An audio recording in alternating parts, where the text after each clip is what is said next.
Salut tout le monde, c'est Maxime Olivier. Aujourd'hui, ce qu'on va faire, c'est enfin le deuxième épisode de ma série Mes Favoris. Donc aujourd'hui, fait quand même un petit bout de ça, ça fait environ 2 mois que mon premier épisode est sorti. Donc deuxième épisode, aujourd'hui on parle de mes séries préférées du moment. J'en ai pas tant.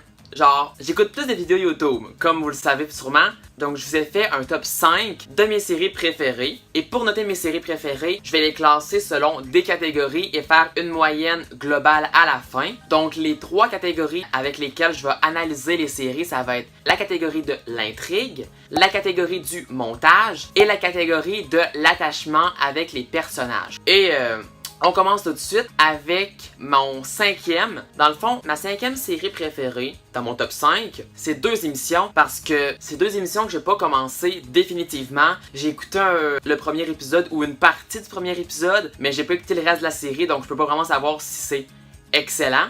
Donc je parle de Orange is the New Black et de la série Dark. Donc c'est 2 séries que j'ai à peine commencé. Donc pour ces 2 séries-là, selon la catégorie de l'intrigue, je trouve que l'intrigue est bonne. Vu que j'ai pas vraiment toutes écouté les séries, dans le fond, l'intrigue, c'est genre, tu te demandes comment une situation X va se terminer. C'est un peu comme ça dans toutes les séries, je sais. Donc c'est pour ça que on dirait que vu que j'ai pas encore compris l'histoire, compris où ça s'en va, c'est pour ça un peu que je dis que l'intrigue est bof, mais peut-être qu'elle est super bonne en écoutant de la série. Ensuite, selon la catégorie du montage, comme un peu dans toutes les séries, la luminosité, la musique s'adaptent aux situations, l'atmosphère, l'ambiance de la série. Donc je trouve quand même que la lumière est un peu inquiétante, elle va avec ce que les personnages vivent. Et finalement, catégorie de l'attachement. Vu que j'ai pas écouté les séries, un peu ça le but des séries, c'est écouter tous les épisodes pour bien s'attacher au personnage. Moi j'ai juste commencé, donc l'attachement est moyen, ce qui donne une moyenne globale de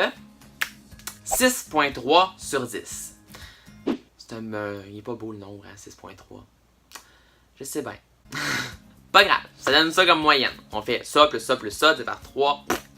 Je vous apprendrai pas comment faire des maths aujourd'hui, vous devez le savoir. Mon 4e épisode, donc mon top 4, il s'agit de l'émission District 31. Il s'agit d'une émission québécoise. Pour District 31, la catégorie de l'intrigue. Je trouve que l'intrigue est quand même bonne, quand même vraiment bonne, mais je trouve qu'elle s'étend trop. Genre, j'ai même pas fini la saison 2, j'ai manqué plein d'épisodes, puis à un moment donné, à la fin, j'ai rattrapé les derniers épisodes, puis je comprenais en majorité ce qui se passait. Genre, il y a certains moments que j'étais pas... Genre, le déroulement des événements, je savais pas trop qu'est-ce qui s'était passé. Mais on dirait que j'ai réussi à rattraper, à concilier les deux, à comprendre la fin. Fait qu'il y a quand même beaucoup d'épisodes de trop. Mais il y a beaucoup de monde qui aime ça. C'est à cause que moi, j'ai arrêté de les écouter que j'ai genre décroché. Puis chaque épisode se termine avec un moment stressant, une situation que tu te demandes qu'est-ce qui va se passer après. Passons tout de suite à la prochaine, celle du montage. Le montage, je trouve qu'il est très bien fait. L'intro est originale, il y a toute une petite musique d'ambiance qui est parfaitement au bon moment. C'est quand même bien fait, les changements de plan. Et finalement, la catégorie de l'attachement avec les personnages. Je vais vous parler surtout de la saison 1 avec les personnages de Patrick et de Nadine. C'est vraiment la saison 1, on dirait que je me suis plus attaché aux personnages.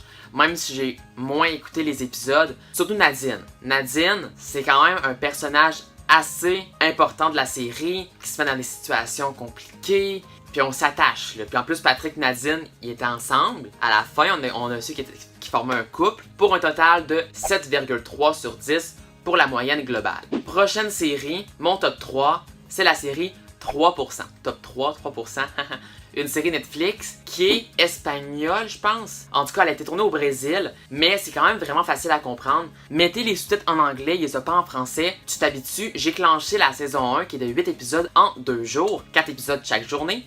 Donc, pour la catégorie de l'intrigue est vraiment forte par rapport au caractère des personnages. Genre, il y a vraiment une bataille un peu entre chaque personne parce que dans le fond, il y a seulement 3% des personnes qui participent aux épreuves qui vont aller sur une île où qu'on est bien là, où qu'il n'y a pas de misère, tout ça. Puis chaque épisode, dans le fond, se termine avec le début d'un défi, d'une épreuve, qui va se continuer dans l'épisode suivant.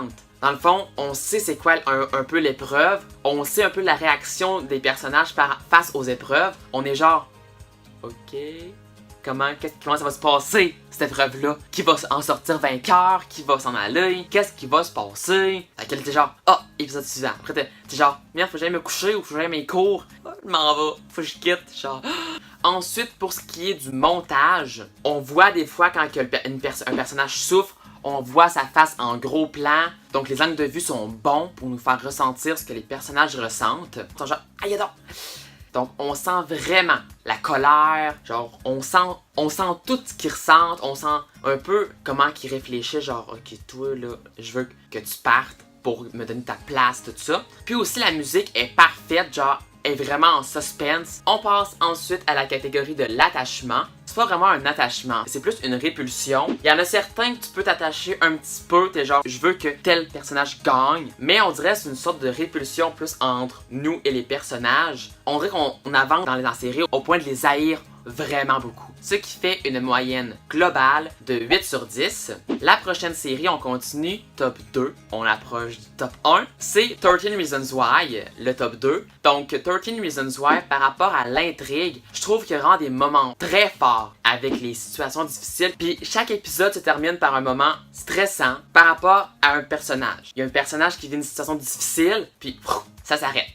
Faut quasiment t'écoutes l'autre épisode après. Pour la catégorie ensuite du montage, je trouve que les angles de vue sont parfaits, sont pas trop explicites, mais on peut ressentir genre le mal que ça entraîne chez tel personnage. Et la musique est parfaite aussi. Dans les moments doux, tristes, il y a de la petite musique douce. Dans les moments plus rough, il y a de la musique genre qui nous fait stresser. Juste des bons commentaires. Et la catégorie de l'attachement.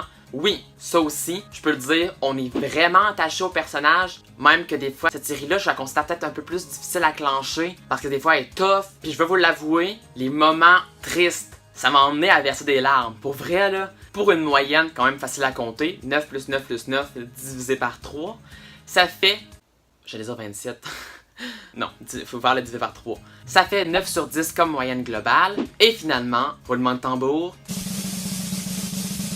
top 1, Stranger Things. C'est vraiment ma série top 1, ma série favorite du moment. Stranger Things, l'intrigue est incroyable. Je peux pas être plus direct que ça, là. C'est fou comment l'intrigue est là, le suspense est là, l'histoire est vraiment bien formée, elle se suit tout le temps, c'est facile à suivre, contrairement un peu à 13 Reasons Why, c'est vraiment facile à clencher. Et ensuite, le montage aussi, c'est incroyable, c'est excellent. Les effets spéciaux sont trop bien utilisés, sont trop bien maîtrisés. La musique d'intro est vraiment bonne. Des fois, genre Netflix se dit, passez l'intro. Moi, je suis genre, non, je la passe pas. J'aime trop la musique d'intro. Fait que je l'écoute au complet. Et finalement, la catégorie de l'attachement avec les personnages. Je m'attache, oui. Je me disais, je m'attache pas tant que ça, mais oui, je m'attache. Parce que après, genre, j'avais clenché 7 épisodes dans la même journée, puis j'étais genre, je m'ennuie donc ben d'eux autres. C'est comme si j'avais passé du temps avec eux dans la vraie vie. Mais en fait, non! Genre, c'est juste en série, puis on voit aussi la force de leurs actions dans le visage. Ce moment-là ici, on voit vraiment la force du personnage Eleven dans son rôle-là. Elle force les effets spéciaux autour, ce qui fait une moyenne globale de 10 sur 10. Les effets spéciaux ont vraiment gagné mon cœur. Genre, c'est ce qui démarque cette série-là de plusieurs autres séries. J'espère que vous avez aimé la vidéo. Si vous avez des séries dans celles que j'ai nommées, que vous connaissez ou que vous écoutez présentement, que vous avez terminé, en tout cas, donnez-moi vos commentaires dans les commentaires en dessous de la vidéo. Ensuite de tout ça, si je vous ai fait découvrir des séries, dites-moi là en commentaire aussi, ça me ferait quand même plaisir d'avoir fait découvrir des séries. Si vous avez aimé la vidéo, n'hésitez pas à laisser un petit like, à vous abonner à ma chaîne pour voir mes prochaines vidéos. Et nous on se dit à très bientôt. Bye tout le monde!